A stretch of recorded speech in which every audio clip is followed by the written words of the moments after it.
All right, let's continue with our exploration of the unit circle. So the unit circle also allows us to talk about angles in relation to points. So let's see how this is done. Let's take our unit circle and let's put a point P with coordinates x and y here on the unit circle. And if we draw this radius as I just did, we see that that radius encloses an angle theta with a positive x-axis. And that is basically what we will call the angle associated with the point P here. So we can write that down more formally as the point PXY defines an angle theta, and by convention this angle is measured from the positive x-axis in counterclockwise direction.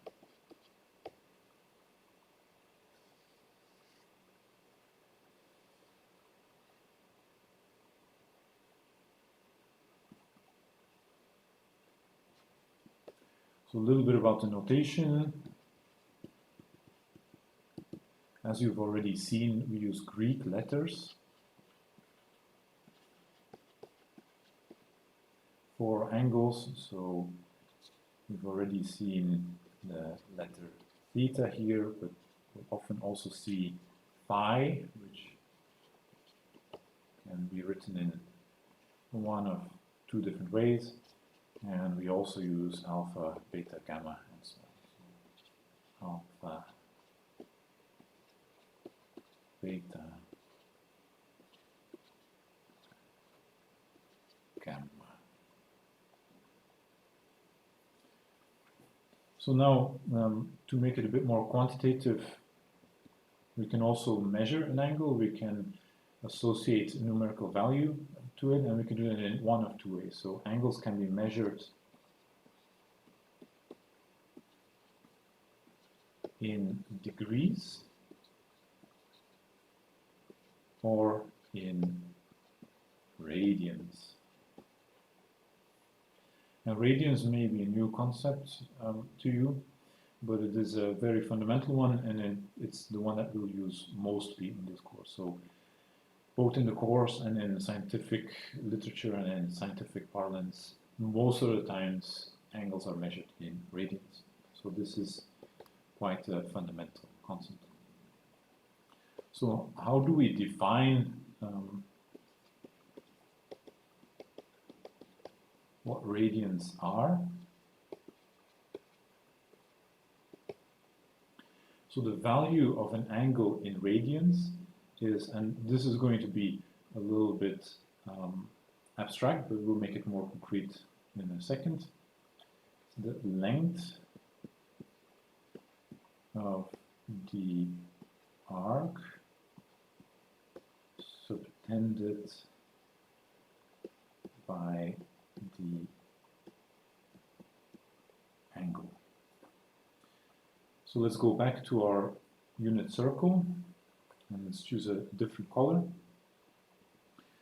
So even though this sounds very abstract, basically what we do is we say that the value of theta right here is, in radians, is the length of this arc segment here.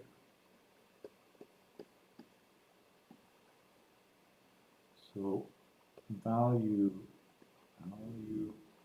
of theta in radians equals length of this arc segment. So hopefully that already makes it a little bit clearer, but let's look at a couple of examples now. So I'm going to be bold and draw this time myself a unit circle again.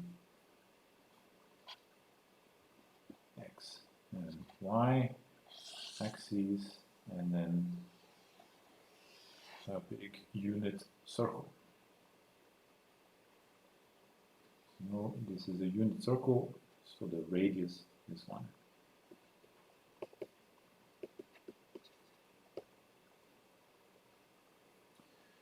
Then,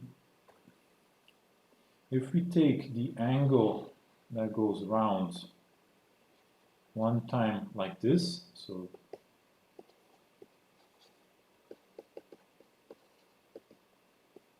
let's look at that example first. If we go around one time fully, then in degrees, that's an angle of 360 degrees. And in radians, what is the value of the angle in radians? It's the length of the entire arc subtended by that angle. And since we go around the entire unit circle, it is the length of the entire unit circle, so it's 2 times pi. So remember, the length of a circle is 2 times pi times the radius. The radius is 1, so the length, the circumference of the unit circle is 2 pi, and that's also the value of this full angle in radians. So now, secondly, let's go around not just a full length, but a half length. So half the circle, that gives us an angle of 180 degrees. And now the length of half a circle is pi, half of 2 pi. And we can do a couple more. So if we take, oops, I should choose a different color.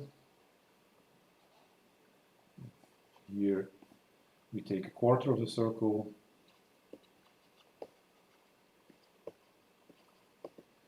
That's an angle of 90 degrees, and that's half of pi over 2. So these are easy to read, but there's a general formula to convert between degrees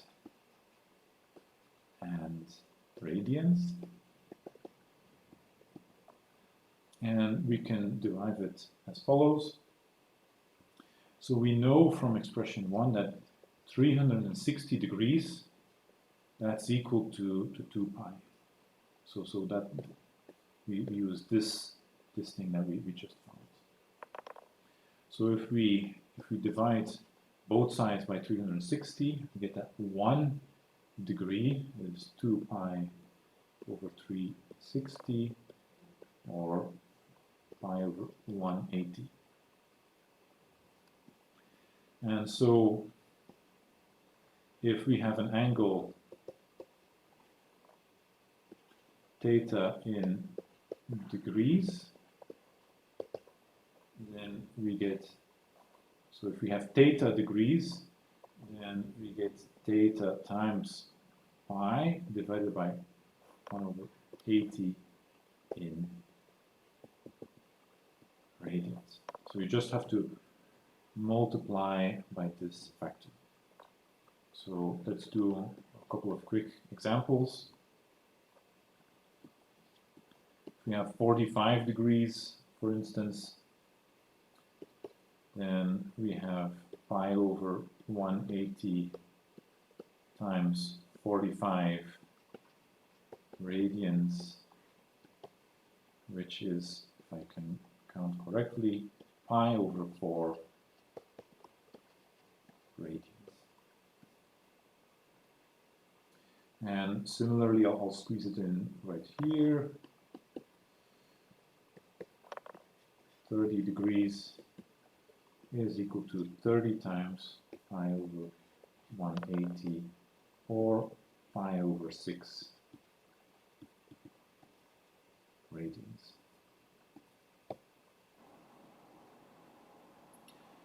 Okay, so now that we've introduced angles, let's talk about a closely related concept, negative angles.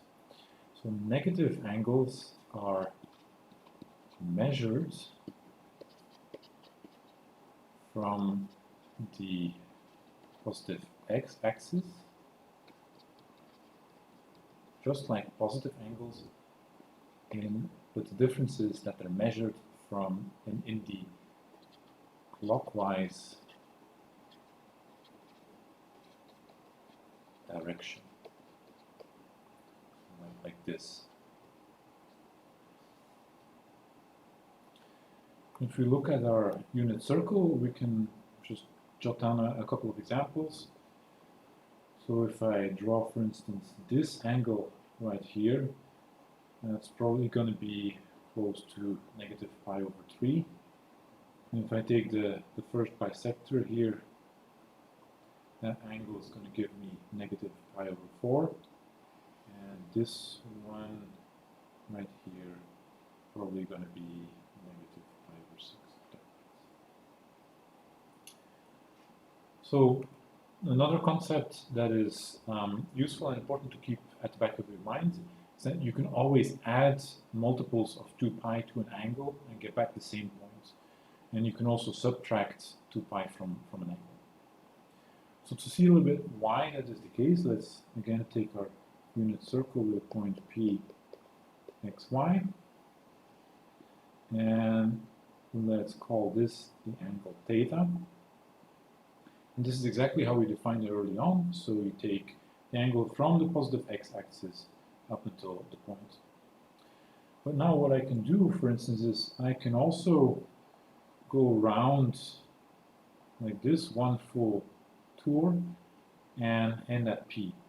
And this red angle right here is nothing but theta plus 2 times P.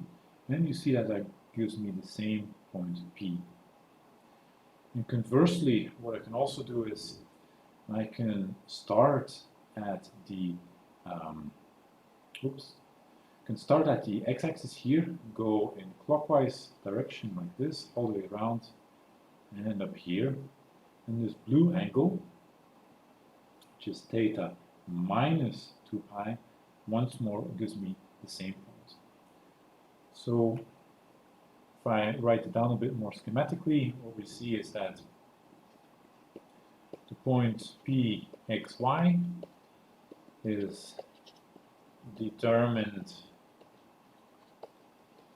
by the angle theta, but also by the angle theta plus 2 pi, theta plus 4 pi, and so on, and also by theta minus 2 pi, so that's the magenta one, minus 4 pi, and so on. So just to make it clear, so this is the red angle, and this is the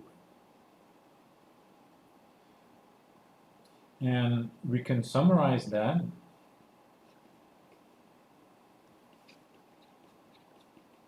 to say that adding or subtracting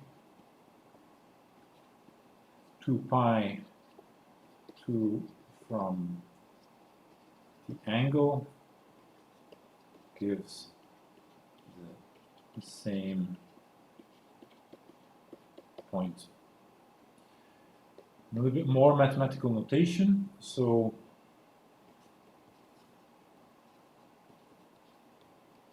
you can summarize all of these angles by saying they're of the form theta plus k times 2 pi with k in z, the integers, give the same point P.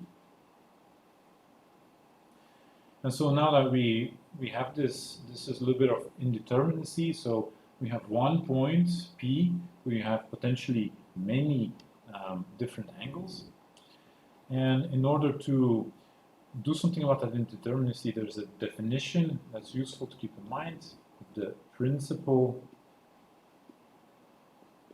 angle.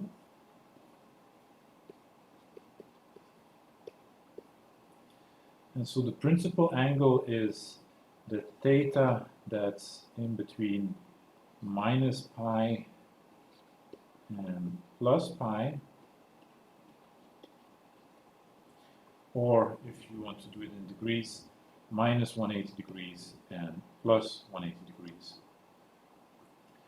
So for example, the slide is getting quite full, but if we have theta equal to 2021 times pi, that is the same thing as pi plus 1010 times 2 pi. And so therefore, the principal angle here